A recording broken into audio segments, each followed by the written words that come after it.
Assalamualaikum warahmatullahi wabarakatuh. Balik lagi di channel aku, Dina Kita.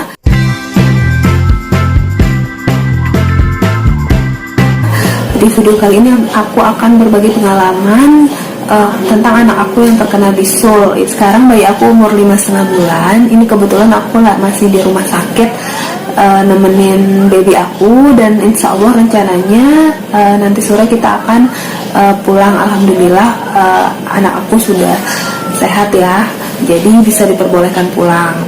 Jadi bisul itu bisa terjadi pada setiap bayi yang full ASI gitu. Kebetulan aku full ASI, dan asupan apapun yang kita makan tentunya akan dimakan juga oleh bayi kita melalui ASI. Waktu itu bayi aku umur 4 bulan lebih lah ya, aku kurang tahu 4 bulan berapa, cuma 4 bulan lebih beberapa hari. Itu kebetulan pada saat itu memang aku banyak banget, hampir setiap hari itu makan makanan yang olahannya telur gitu, berbagai macam telur, misalnya telur rebus atau yang pakai telur lah, pokoknya yang banyak mengandung telur dan dagingan. Nah kebetulan banget aku itu alergi protein tinggi seperti susu sapi dan telur rebus. Pokoknya yang proteinnya tinggi itu aku alergi. Cuma kalau sesekali itu nggak apa-apa ya. Cuma pada saat itu aku senang banget akhir-akhir itu yang berbahan dasar telur dan berbagai macam olahan telur dan daging sapi. Nah aku nggak sadar ternyata bayi aku ini juga mungkin ikut alergi dari aku gitu kan, karena kata dokter bayi dari orang tua yang alergi itu lebih alergi gitu. Nah pada suatu hari itu anak aku ada bisul kecil di pantatnya. Bisulnya kecil, kayaknya itu kurang dari 1 cm, makanya dirawat, yang isi yang merah dan isi nanah sedikit seperti itu. Aku sih nggak terlalu khawatir pada saat itu, karena aku pikir paling jerawat kecil gitu di pantat dan pasti hilang sendiri gitu. Jadi aku nggak terlalu khawatir. Sehari 2 hari ternyata bisul yang tadinya kecil itu semakin membesar, dari yang ukurannya mungkin 0, sekian senti jadi kemudian 1 senti. Isinya itu nanah semua gitu. Pada saat itu aku sudah sadar kalau ternyata itu tuh bukan jerawat, tapi itu bisul gitu. Tapi aku nggak panik gitu, karena aku pikir bisulnya pasti akan disembuhin sama imun dia sendiri gitu. Jadi nggak perlu pakai obat apa-apa gitu. Dan salahnya aku salahnya aku mungkin aku memencet bisulnya ya, padahal itu sebenarnya nggak boleh. Karena kan kita nggak tahu kuman itu ada di tempat tidurnya, ada di selimutnya, ada di bantalnya, atau mungkin tangan kita yang kita pakai pencet itu kotor, penuh bakteri, berkuman. Jadi sebenarnya bisul itu nggak boleh dipencet. Tapi bisul itu cara mengatasi bisul itu agar pecah yaitu dengan cara dikompres air hangat. Nanti dia akan pecah dengan kompresan air hangat itu, dan nananya akan keluar gitu. Cuma salahnya aku itu waktu itu aku pencet, karena dia pada saat bisulnya itu matang, pada saat bisulnya itu udah maksimal, udah matang banget, baby aku kemudian demam tinggi sekitar 38,5. Aku kasih paracetamol, dan aku itu udah feeling kalau panasnya itu berasal dari bisulnya gitu.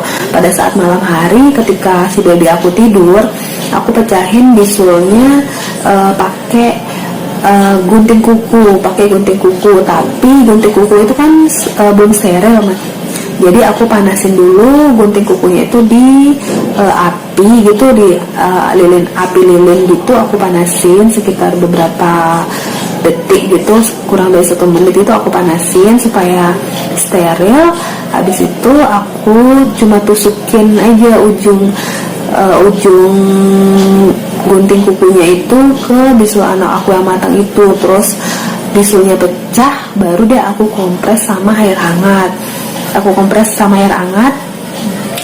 Dan nanahnya terus keluar gitu, sampai akhirnya bersih, pantatnya itu bersih, dan kelupas ada sisa kayak kulit luarnya itu, kulit arinya itu yang ngelupas gitu, bekas sisa bisulnya, dan bekasnya itu masih memerah gitu. Cuma aku nggak gitu khawatir gitu. Aku mikir kalau bisulnya udah pecah, kayaknya panasnya akan turun keesokan harinya, demamnya akan turun gitu. Dan aku malamnya itu udah kasih paracetamol. Terus pagi harinya kalau aku mandiin pakai air hangat, aku sengaja mandiin dia pakai air lebih hangat gitu, supaya tujuannya untuk mengkompres juga pantatnya, biar pantatnya lama berendam di air hangat gitu, biar bisulnya juga lebih mendingan merahnya, biar cepat sembuh, cepat recovery-nya gitu. Dan ternyata alhamdulillah bisul yang di pantatnya itu sembuh. Aku ngerasa udah selesai lah ya masalahnya, udah kelar, dan anak aku juga udah nggak panas lagi. Ternyata keesokan harinya, dan aku itu dan pada saat itu aku belum tahu kalau anak aku itu terkena bisul mungkin dari makanan yang aku konsumsi seperti telur gitu. Aku pikir mungkin ini kurang bersih pada saat membersihkan BAB-nya. Pada saat itu aku nggak tahu kalau bisulnya itu ternyata kemungkinan besar dari alergi telur, dari telur yang selama ini aku konsumsi.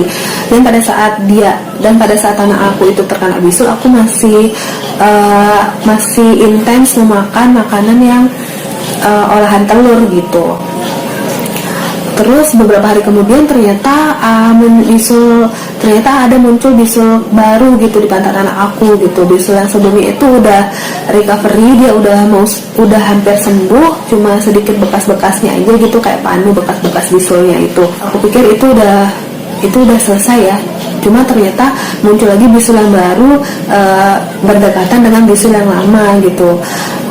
Terus aku agak yang mulai mikir tuh, kok bisul lagi ya, kenapa bisul lagi gitu, padahal yang kemarin udah sembuh kok malah bisul lagi gitu. Mungkin ini, jadi aku udah mikir mungkin nular dari bisul yang sebelumnya, nular ke bisul yang baru gitu, karena nggak bersih bisulnya. Jadi aku biarin aja bisulnya matang lagi dengan keadaan yang sama seperti bisul sebelumnya. Aku biarin matang bisulnya. Bisulnya aku biarin 2 hari sampai akhirnya dia matang. Nah bisulnya itu ada matanya kan, di matanya itu ada di bisulnya itu ada mata bisul. Dalam mata bisul itu ada nanah. Nah nanahnya itu yang kita tunggu untuk benar-benar maksimal besarnya, kemudian dipecahin. 2 hari kemudian kondisi yang sama seperti bisul sebelumnya. Bisul yang kedua ini sudah maksimal, udah matang banget, dan aku pecahin lagi bisulnya pakai gunting kuku gitu. Setelah aku pecahin, aku kompres supaya lebih steril dan supaya bersih dan nggak sakit gitu. Setelah itu nggak ada muncul lagi bisul di pantatnya. Aku ngerasa udah selesai, udah kelar nih, nggak ada muncul lagi. Dia juga udah nggak demam lagi. Pada saat bisul yang kedua dia nggak terlalu demam banget, cuma badannya emang agak hangat gitu. Cuma aku nggak terlalu khawatir ya, karena aku mikir itu cuma bisul kecil dan paling sembuh sendiri gitu. Setelah bisul yang kedua sembuh, menjelang beberapa hari ternyata muncul lagi lah bisul baru di kepala belakangnya, di kepala belakangnya itu muncul bisul yang baru gitu. Terus aku kaget dong, aku sama suami aku kaget, kok muncul lagi bisul, kok bisa di kepala, padahal awalnya itu munculnya di pantat, sekarang kok bisa lari ke kepala gitu.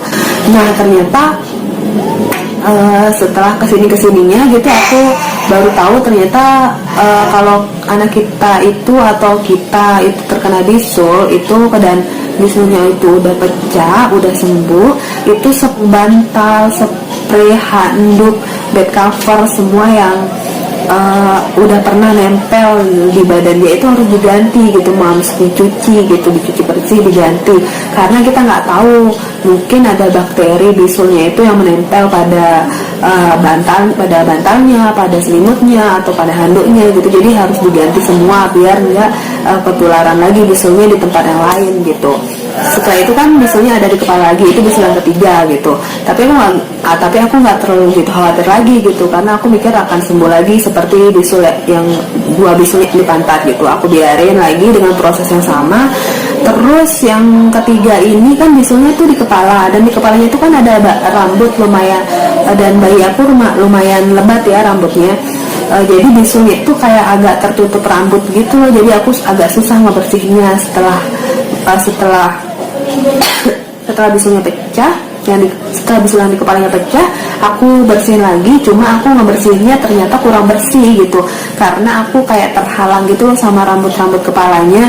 Jadi ternyata ada masih sisa-sisa nanah yang ada pada lingkaran bisulnya, itu masih ada sisa-sisa sedikit nanah. Itu ternyata berakibat fatal. Jadi kalau kalian terkena bisul atau anak kalian terkena bisul, kemudian nanahnya udah bisulnya udah pecah, mata bisulnya udah pecah, terus nanahnya udah keluar, itu kalian harus pencet terus, pokoknya pencet bagian yang kembung-kembung di sekitar bisul itu sampai benar-benar bersih, nggak ada sisa-sisa nanah sedikit pun. Itu kalian kompres pakai air hangat. Mohon maaf kalau kameranya berubah karena anak aku sudah bangun dan aku bikin videonya sambil nemenin dia ya, biar nggak aku takut aja dia jatuh walaupun sudah ada pengamannya, cuma aku menjagain aja.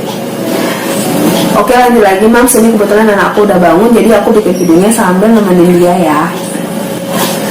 Jadi kalian harus bersihin bisulnya sebersih mungkin. Kalau nggak bersih akan terjadi infeksi dan akan terjadi bisul yang baru gitu dari sisa nanah atau dari sisa kotoran yang nggak kalian bersihin. Bisul yang ketiga di rambutnya itu udah aku pecahin, udah aku bersihin, nggak benar-benar bersih ngebersihinnya.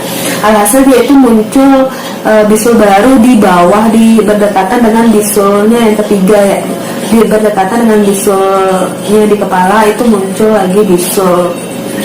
Tapi anehnya bisul yang keempat, bisul yang terakhir itu bisul yang terakhir yang bikin anak aku sekarang berada di rumah sakit. Anehnya bisul yang terakhir ini itu jadi bisul yang keempat ya, di pantat 2, kemudian di kepala 2.